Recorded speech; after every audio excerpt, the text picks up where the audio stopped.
Vamos a hacer una demostración referida a ángulos. Recordemos que siempre cuando comencemos nuestra demostración, pues tenemos que dibujar la tabla en la cual vamos a estar colocando o escribiendo nuestras proposiciones y nuestras razones. Entonces, primeramente hacemos la tabla, donde del lado izquierdo vamos a escribir todas las proposiciones.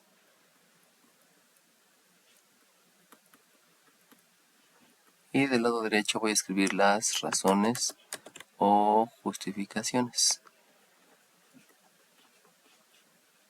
Bueno, entonces, primeramente vamos a escribir las hipótesis. Recuérdense que el método que les había mencionado es que escriban primeramente todas las hipótesis. Así que tengo la primera hipótesis, donde la primera hipótesis me hace referencia a que la recta AB es perpendicular a la recta OD. Y sabemos que eso lo estamos escribiendo porque es una hipótesis.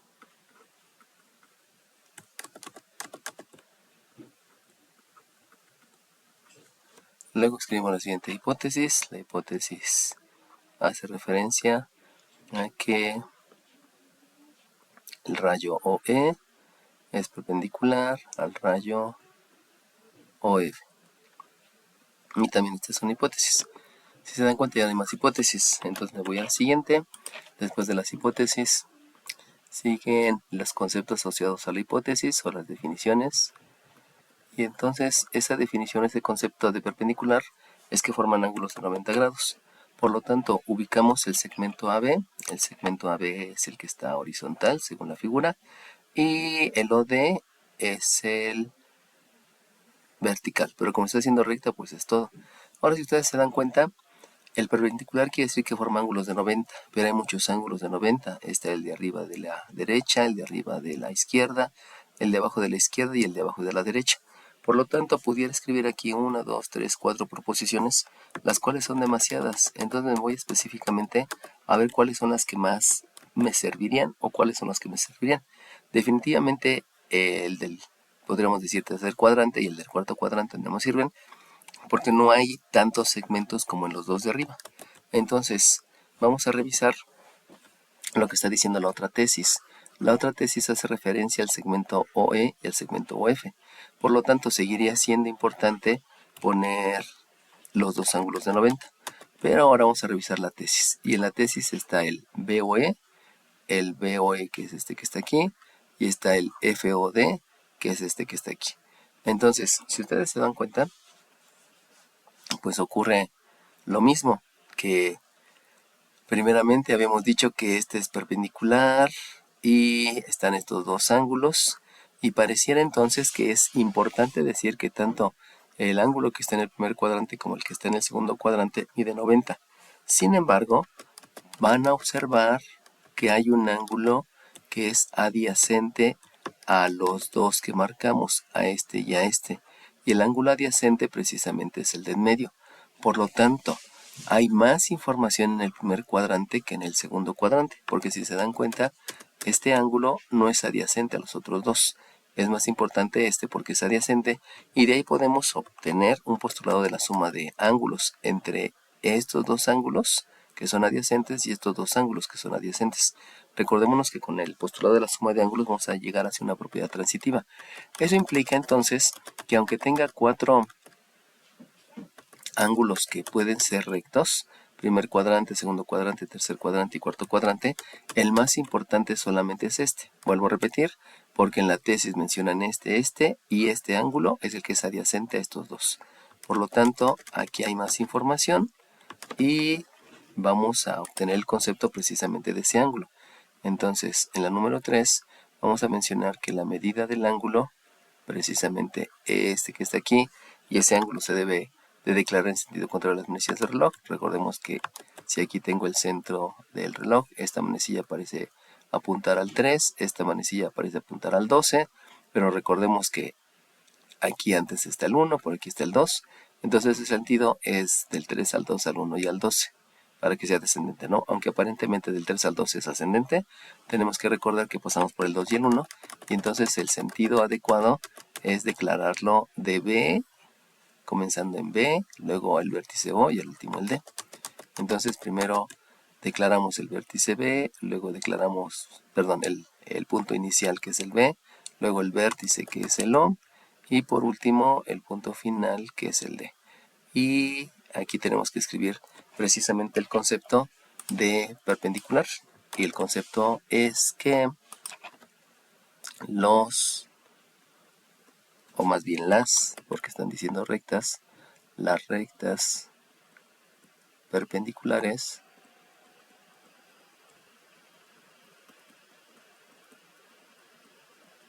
forman ángulos de 90. Sabemos que no escribimos aquí la bolita porque si es un número sabemos que son grados hexagesimales. Si hubiera escrito aquí una G es gradianes, por lo tanto no hay confusión que sean grados hexagesimales. Eso implica que ya utilicé la proposición 1, por eso la palomeo para saber cuáles ya utilicé, para obtener la información de la proposición 3. Bueno, vamos a la 4. En la 4 me están diciendo que es el segmento OE, el segmento F. Aquí volvemos a hacer lo mismo, va a ser la misma situación en la cual yo voy a declarar que hay un ángulo que mide 90. Aquí me falta decir que mide 90. Entonces aquí también la medida del ángulo, que hay que declararlo en sentido contrario a las manecillas de reloj. Hacia aquí está el centro de las manecillas, esta parece apuntar al 1, esta parece apuntar al 10. Y entonces en orden ascendente es siguiendo este orden, porque recordemos que por aquí está el 2 y por aquí está el 3. Y entonces en este sentido sería orden ascendente. Entonces tenemos que pensar que sea orden descendente en sentido contrario, aunque aparentemente aquí del 1 al 10 pues es creciendo, ¿no? Entonces el ángulo lo debo de declarar comenzando con la E, luego escribiendo el vértice O y al último el punto final que es el F. Entonces comienzo con el punto inicial que es el E, el vértice que es el O y por último el F. Y este también es igual a 90. Y la razón pues es la misma, que las rectas, que en este caso tengo que decir los rayos, porque está declarado aquí como a rayos, no está declarado como rectas. Los rayos perpendiculares forman ángulos de 90. Y por lo cual palomeo esta, porque pues ya tenemos el respectivo concepto asociado a la primera hipótesis. Ahora, ya que tenemos eso, recordemos que después de los conceptos continúa el postulado de la suma,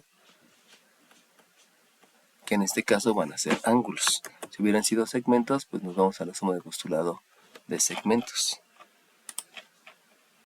Y entonces ahora hay que ver lo relacionado a los postulados de la suma de ángulos. Así que para eso tenemos que ver precisamente la hipótesis.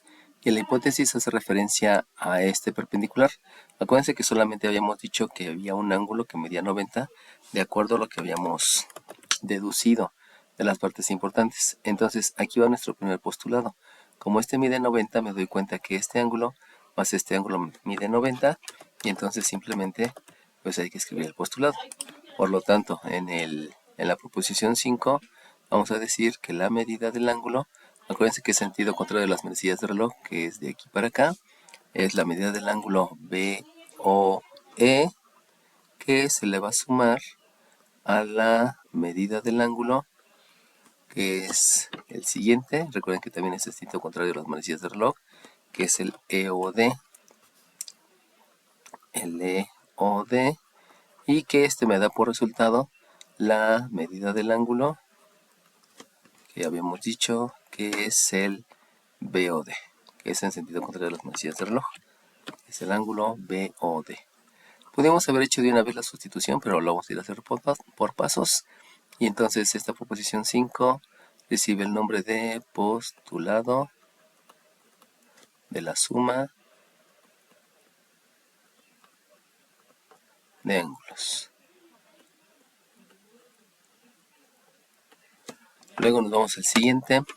Cuando menciona aquí que son perpendiculares estos dos rayos, habíamos dicho que el ángulo que se forma es este. Y si se dan cuenta, está formado de dos ángulos que son adyacentes. Por lo tanto, también podemos obtener un postulado de la suma de ángulos. Entonces, la proposición 6 menciona que este ángulo, que debe ser en sentido contrario a las manecillas de reloj. Acuérdense que esta es la manecilla 1 y este está apuntando hacia la 12. Y entonces desde regreso, porque si fuera hacia acá iría al 2 y luego al 3, y ese es ascendente. Entonces el ángulo EOD, la medida del ángulo EOD, se lo voy a sumar a la medida del ángulo, el otro que está por aquí, que es de aquí para acá, y que este se nombra como DOF. Medida del ángulo DOF, DOF es la medida del ángulo, que es este completo, que es el EOF.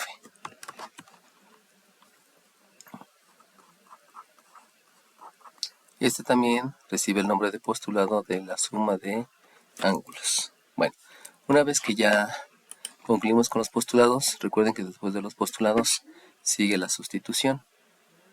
Entonces, sustituir quiere decir que voy a hacerlo de derecha a izquierda, por lo cual los datos son los que tienen el igual, las ecuaciones son las que tienen operaciones, y entonces este dato de 90 lo voy a sustituir en este ángulo BOD.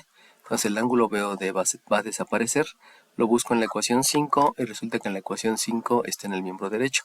Por lo tanto desaparece y lo voy a reemplazar por el número 90.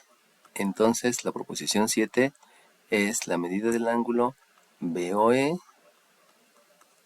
más la medida del ángulo EOD es, dejen hacer esta D más bonita, es 90. Y entonces aquí lo que hice fue sustituir la proposición, que es la proposición 3,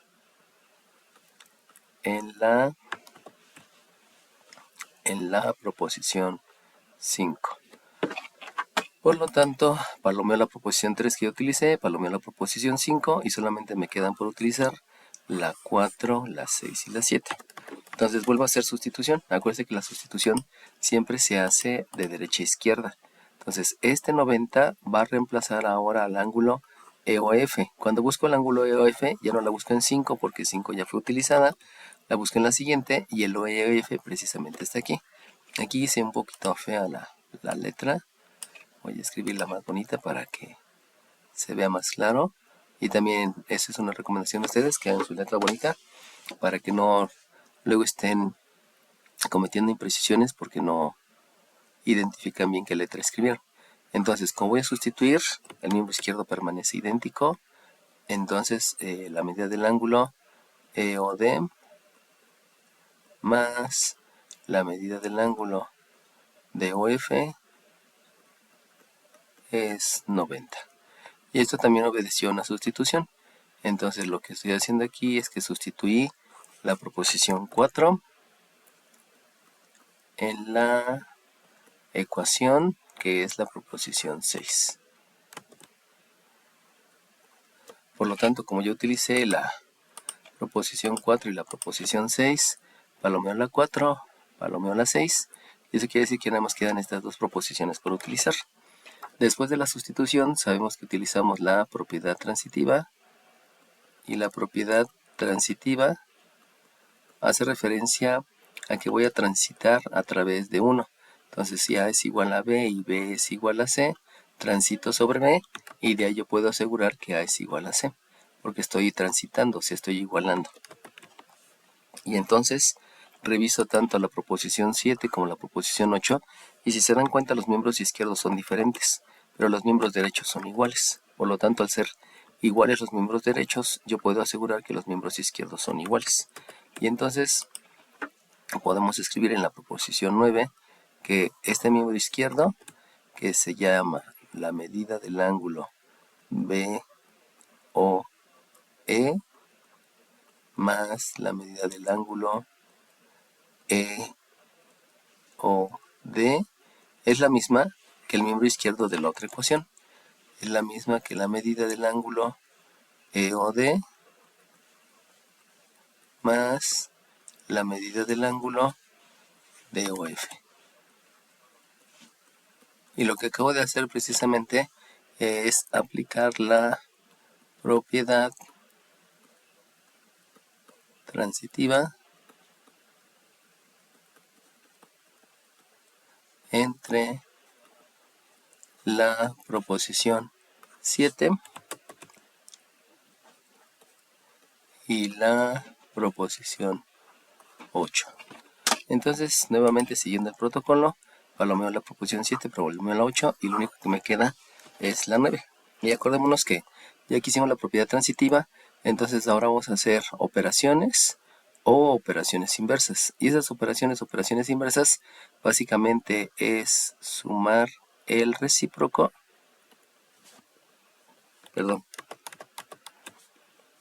es multiplicar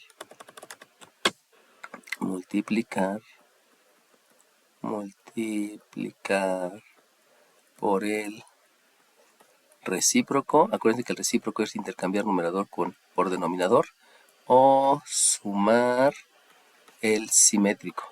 Y el simétrico es el mismo número con diferente signo.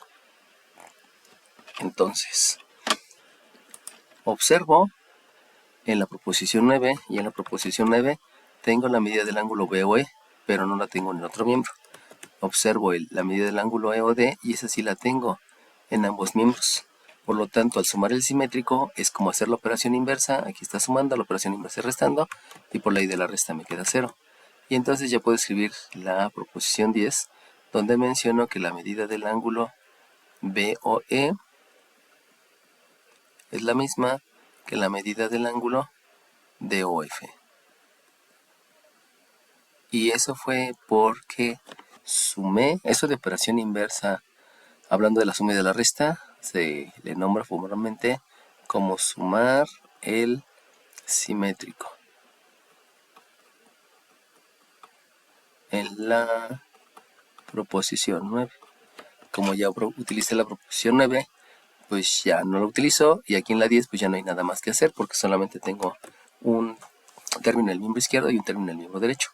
Por lo tanto, reviso la tesis y me están diciendo que BOE sea congruente con FOD, que si se dan cuenta el FOD es el mismo. El único detalle es que aquí me lo asignaron como un ángulo negativo, no como un ángulo positivo, pero estamos hablando de la misma situación, y el BOE pues es el que está ahí. Entonces ya podemos decir en la proposición 11 que el ángulo BOE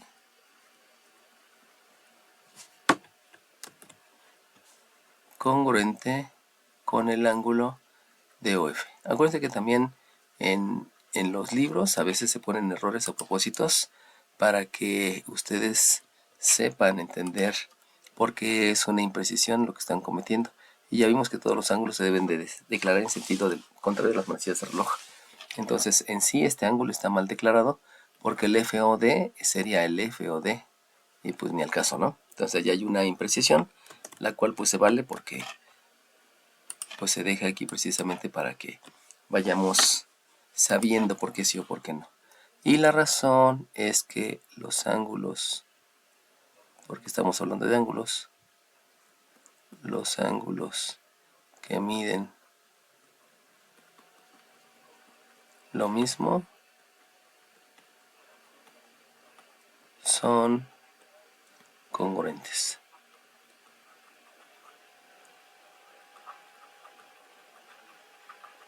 Y entonces ahora sí, ya puedo afirmar que ya terminé, y por lo tanto escribo el que queda demostrado.